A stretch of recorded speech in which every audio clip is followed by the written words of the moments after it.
Délaissé par toute une génération qui a vécu l'utilisation du biberon comme une véritable libération de la femme, l'allaitement maternel a du mal à se faire une place dans la culture française et plus encore dans la culture vendéenne.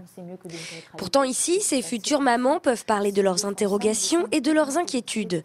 À leur écoute, Brigitte Thomas, sage-femme et spécialiste en lactation. Oui, ça me semble vraiment important qu'elles aient des infos parce qu'elles en manquent. Et puis faire un choix sans savoir, des fois oui, ça semble complètement évident pour une maman d'allaiter.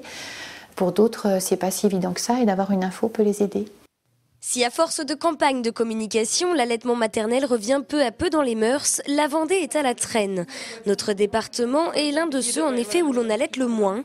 Pourtant, les pro-allaitements ont un argument de taille.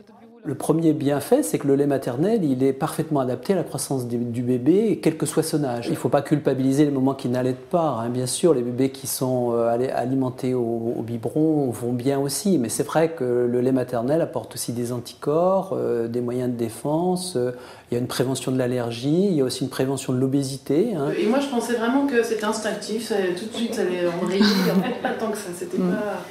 Et non, allaiter, ce n'est pas toujours si facile et des difficultés peuvent apparaître, mais que les jeunes ou futures mamans se rassurent, dans certains cas, ça coule de source. C'est vraiment super bien parti tout de suite, quoi. Enfin, vraiment, vous voyez, c'est bien parti, je pense. Faut le sentir.